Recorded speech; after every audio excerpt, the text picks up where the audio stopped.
Eccoci qui cari naviganti, questa volta vi vogliamo proporre una guida per l'EDH, con un taglio un po' diverso al solito, con l'intento di aiutare i neofiti del Commander che spesso sono in difficoltà nel percorso di avvicinamento a questo complesso formato.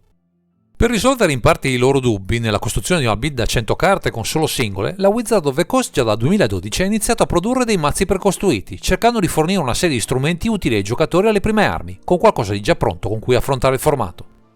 Negli ultimi 2 anni, a partire dal set di Zendikar Rising, oltre alle uscite annuali, composte solitamente da 4 o 5 mazzi, si sono aggiunti dei prodotti ulteriori, vicini al flavor del piano, con 2 o più mazzi dedicati al Commander, anche se con una struttura al loro interno diversa rispetto a quelli classici.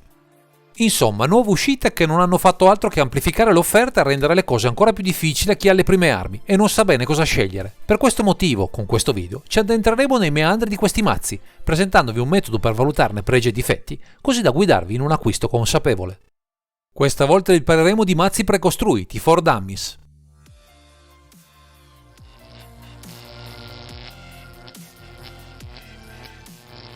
Come accennato nelle premesse, la Wizard ha da un paio di anni affiancato alle produzioni tradizionali di mazzi precostruiti dei deck tematici per set, solitamente 2, tranne al momento per il piano di Adventure in the Forgotten Realms, che ha visto ben 4 nuovi mazzi dedicati all'EDH. La differenza principale tra queste tipologie di uscite è che quelle non dedicate espressamente a un set standard contengono una percentuale maggiore di carte nuove, con almeno 3 leggendarie e un filo conduttore all'interno meno stringente, offrendo maggiori ambiti per future personalizzazioni. Di contro i mazzi tematici hanno principalmente solo ristampe, contengono 1 o al massimo 3 leggendarie nuove e sono decisamente più focalizzati nelle strategie proposte dal generale principale, offrendo di solito un gameplay più consistente senza alcuna modifica. Con questa affermazione uno si potrebbe convincere che questo secondo tipo di mazzi è più adatto a chi non conosce il formato e desidera qualcosa di subito pronto da giocare per mettersi a un tavolo multiplayer senza tanti grattacapi, ma in realtà si perde quello che è il vero potenziale di questo formato, la personalizzazione del proprio mazzo. Certo, se ci dobbiamo confrontare con altri giocatori, i mazzi precostruiti classici non offrivano sin da subito un power level e soprattutto una consistenza nella strategia, per la varietà stessa delle carte presenti e soprattutto delle leggendarie, ma questa ampiezza di vedute sono un vantaggio per chi vuole espandere le sue conoscenze del formato. Quindi a questo punto sorge una domanda: ma cosa mi conviene scegliere alla fine? Dipende, innanzitutto da cosa avrete a disposizione al momento in cui vogliate cimentarvi in questo passaggio all'EDH, quali mazzi sono disponibili nel vostro negozio sotto casa o quale set è in uscita in quel momento. Poi, se avrete la pazienza di seguirci, vi daremo alcuni spunti ed esempi pratici per comprendere cosa è meglio acquistare in prima battuta per un neofita, tenendo a mente che, a meno di volere un mazzo pronto senza interventi, qualsiasi precostruito necessiterà, prima o dopo, di un'iniezione di nuove carte, più in tema con la strategia del vostro generale.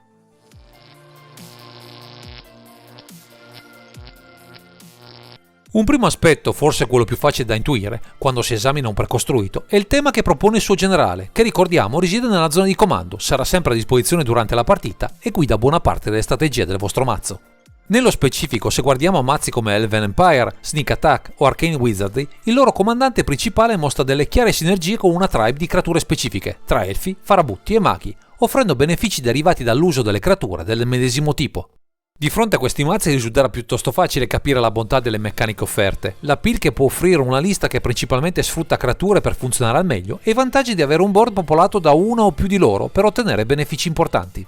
Non entrando nel dettaglio delle singole meccaniche, qui il punto per capire se si tratta di un mazzo con una solida base per essere migliorato risiede nel numero di creature dello stesso tipo, che esistono tra tutte le carte finora stampate e accessibili nell'EDH, che possono entrare in una vostra ipotetica lista.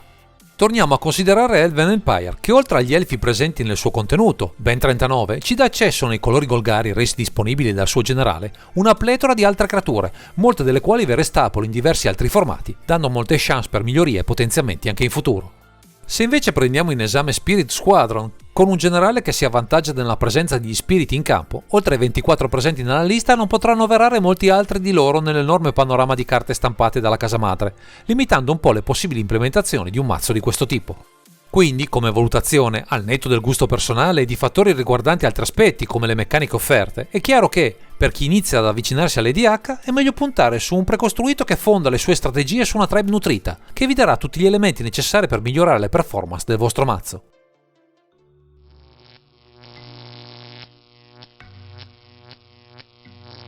Se siamo di fronte a un precostruito che non punta chiaramente a una tribe specifica, offrirà dal canto suo delle sinergie, con una specifica tipologia di permanenti, come nel caso di Armed for Combat, orientata ad aure e equipaggiamenti, o verso determinate meccaniche, come per Draconic Rage, specifico per i danni da combattimento. Qui la valutazione da fare è più complessa e magari richiede qualche malizia e conoscenza in più dell'EDH, ma anche in questo caso qualche accorgimento per supportarvi nella scelta, anche a digiuno di determinati aspetti, siamo in grado di darvelo lo stesso. Prendiamo in esame Planar Portal e il suo generale principale, che offre una serie di vantaggi costanti, dandoci modo di pescare carte aggiuntive e ottenere mana in più, attraverso la produzione di nuovi tesori, con delle sinergie potenziali sicuramente utili e consistenti in un mazzo a 100 carte composto da singole. Osserviamo ora Silver Quill Statement e le meccaniche che offre il suo comandante principale, che si attivano solo se un avversario attacca un vostro avversario, che deve avere più punti vita di tutti, per ottenere lui una carta e noi 2 segnalini +1/+1, insomma non grossi pregi per noi e con diversi vincoli per rendere effettivo il processo. Capite bene, anche se siete dei novizi del formato, che più sarà semplice l'attivazione della meccanica del comandante e più consistente la presenza di carte che ne scatenino dei benefici nel tempo, maggiore sarà l'efficacia delle vostre strategie e conseguentemente le possibilità di vittoria. Non entrando poi nel dettaglio di quali sono le migliori meccaniche in EDH, vi basti sapere che pescare, tutorare carte specifiche o avere mana in più a disposizione risulteranno sempre i metodi migliori per superare il resto del party, e se queste possibilità sono offerte dalle tech del generale, tanto meglio.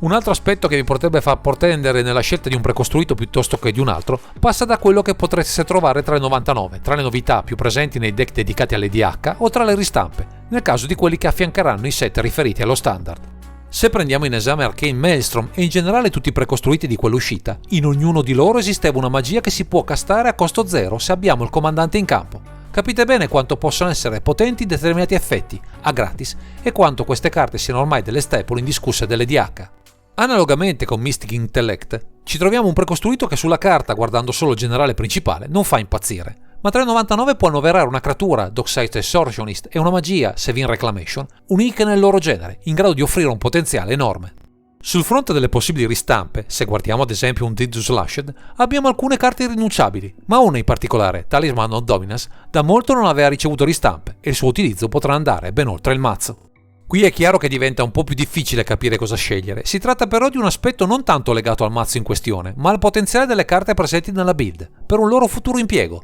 sempre nell'ottica di investire al meglio le nostre finanze in questi mazzi.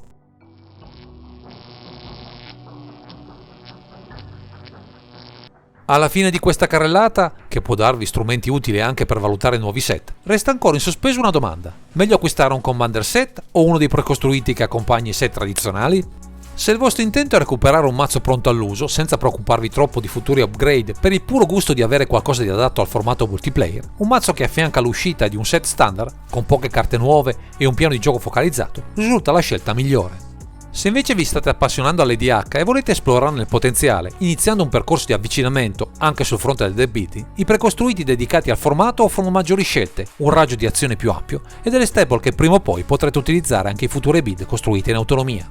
Tenete però a mente i consigli per valutare al meglio queste uscite, soppesando le tribe o le meccaniche che contraddistinguono le leggendarie presenti in questi mazzi, così da capire bene non solo se sono adatte al vostro stile di gioco, ma se sono scelte funzionali, valide per futuri investimenti nella costruzione di una lista tutta vostra. Vedrete che con un po' di pratica e la malizia che man mano acquisirete visionando le liste e giocando questi mazzi, capirete sempre meglio come fare questi consapevoli, utili a fornirvi gli strumenti adatti per il vostro divertimento tra i tavoli del multiplayer.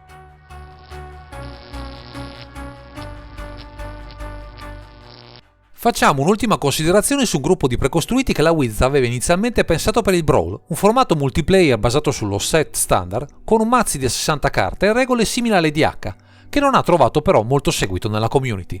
I generali che erano presenti in questi mazzi sono però a tutti gli effetti delle scelte ottime anche per l'EDH, anzi alcuni di loro offrono delle meccaniche e delle sinergie che non trovano eguali, almeno finora, rispetto a molte altre leggendarie stampate nei precostruiti a 100 carte. Questo esempio è per dirvi che anche se non siete di fronte a un mazzo espressamente dedicato a Commander, dal vostro rivenditore di fiducia potreste reperire mazzi, a un costo ragionevole, perfettamente in grado di alimentare il vostro pool di carte, ampliando il potenziale delle vostre build. O banalmente fornirvi leggendari adatte a costruire qualcosa di innovativo, quando avrete cominciato a impratichirvi nell'arte del deck builder, una scelta tutt'altro che banale nei formati a 100 carte.